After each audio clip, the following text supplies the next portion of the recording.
Good day and welcome to our third module. And this afternoon, we will be discussing on the biblical foundation of the sacrament of marriage. So, just a review, we said that to love, according to St. Thomas Aquinas, to love is to will the good of the other. So, it is uh, a selfless giving of oneself to the beloved. And when you love the person, you will desire for the good of that person, right? So, uh, also we discuss about the role of freedom in love. We know that freedom is an element of love. We can only love in freedom, meaning a love that is authentic is a love that is free, freely given and freely received. So, malaya kang piliin ang tama. But why does God call us to love in the first place? Does God need us? That's why He created us? Of course not. God created us because of love. And so He calls us to love because He Himself is love. He is, we said that God is a community of love. God intends communion. And that is the very purpose of the vocation to love. We are called to love ourselves, to love our neighbor, to love our family, to love our community, because in that way we reflect the nature of God, who is a community of love. So He created us. We know that in the book of Genesis, God created us male and female. And through this uh, reality that God made us a male and a female, He already reveals to us the purpose of our existence. And what is that purpose? The purpose is communion. He wants us to bring us to Himself and to bring us to communion. When love is present, it is never in isolation. So, a communion of persons is created when two or more persons give themselves to one another in love. So, communion means loving together, not only thinking of yourself, but inclusive, no? Love leading each other to God, bringing us into unity. Okay, so we are not meant to be alone. That's why no man is an island. Every person is called to love because we want to be in communion with one another. So, Christian revelation recognizes two ways of realizing the vocation of a human person in its entirety, and that is to love. We can realize that in two vocations, the vocation of marriage and in the vocation of virginity or celibacy. That's according to John Paul II from the Familiaris Consortium. So, what do they reveal to us about God, about our destiny? The two ways to love totally and give complete gift of self. So, the vocation to love in totality is realized in marriage or celibacy for the kingdom. So, the two vocations that we are going to talk about is the vocation of marriage and the vocation of celibacy. So let us clarify first, what do we mean by celibacy? So first is marriage as a vocation is already written in our human nature. What does that mean? Marriage is a natural vocation. So everyone has a natural inclination to marriage. The Catechism of the Catholic Church explains the vocation to marriage is written into the very nature of man and woman as they came from the hand of the Creator. What does this mean? That marriage is a natural call for everyone. It is written in the very nature of man. Our desire for communion is a natural thing. So, according to the church, everyone is called to marriage because they are humans who have been created as either male or female. All men and women ought to have a natural desire for marriage and a natural desire to be a mother or a father. This natural vocation to marriage is manifested in these natural human desires.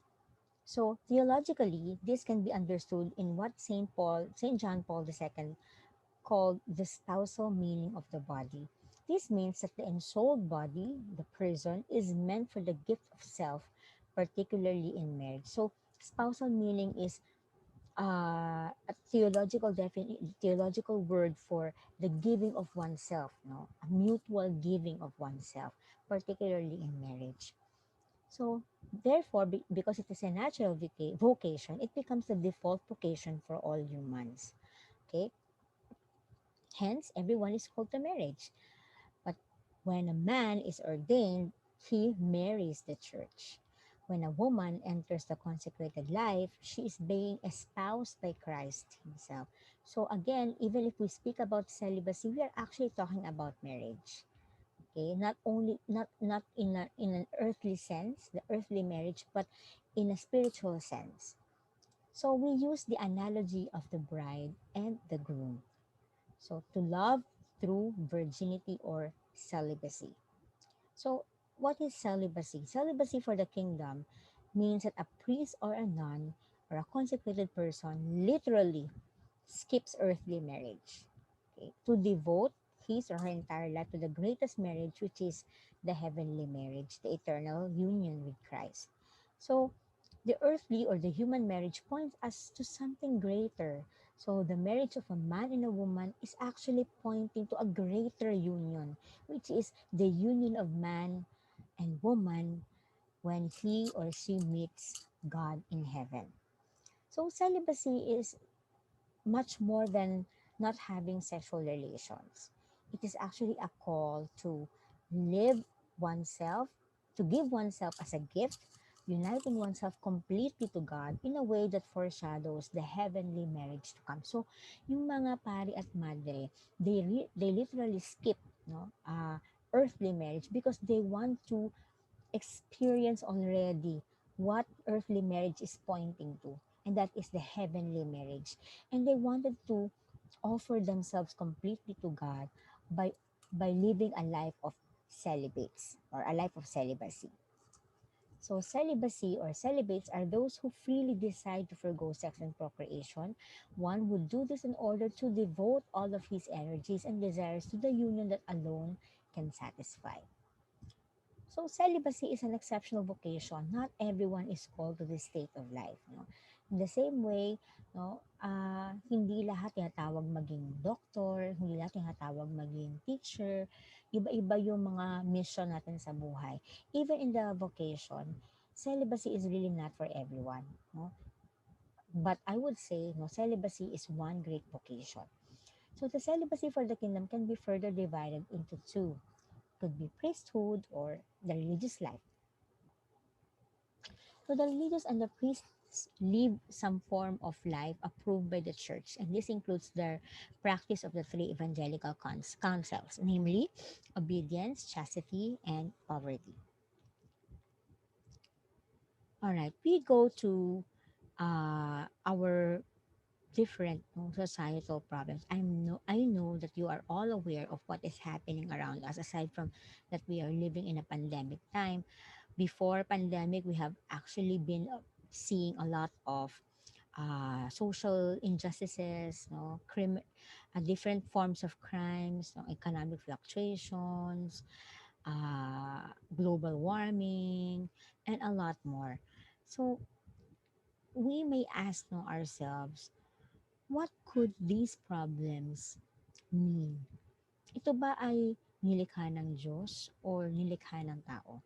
So there is a turmoil, there is restlessness from within. And this restlessness from within is actually reflected in the intimate relationship of marriage and family, which later affects the community. So, what do I want to say? The crisis in marriage and the family is a reflection of one's inner crisis, inner turmoil, and inner chaos. And the crisis in the society is a reflection of the inner crisis, inner turmoil, inner chaos in marriage and the family. So whatever happens in the family affects the community, and what affects the community affects the greater community. So if there is an inner brokenness, no, it is actually manifested in our way of dealing with one another. So my brokenness affects my family, and then the society, and then the world. Then we might ask, is this all there is in the world? No, may pag-asa pa bang mabago? Maraming broken families, maraming infidelities, maraming domestic and sexual abuses. Is this all there is in the world? Is this what God intended for us in the beginning? Where can we find the remedy? No? Saan natin makukuha or makikita ang solusyon sa mga problemang ito? I have good news. Although we have a lot of problems, surely we have different, what you call this, different forms of problems, different gravities, no? Iba-iba yung weight ng problem sa iba't ibang tao. But surely there is a solution. And we can find that in the Bible. So let us look into the blueprint of marriage. When I say blueprint, it is the foundation of marriage, which we can find in the very words of God Himself, written in the scriptures. So I will be presenting to you the biblical foundation of marriage from the Old Testament and the New Testament. So from the book of Genesis, chapter 2, verses 18 to 24. May I ask you to read it quietly?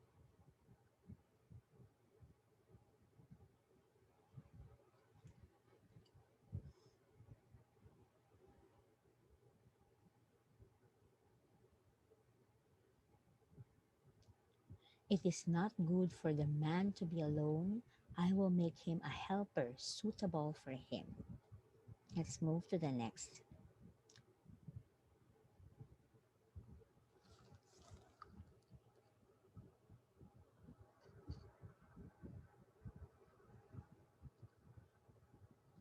The Lord God fashioned into a woman the rib which he had taken from the man and brought her to the man.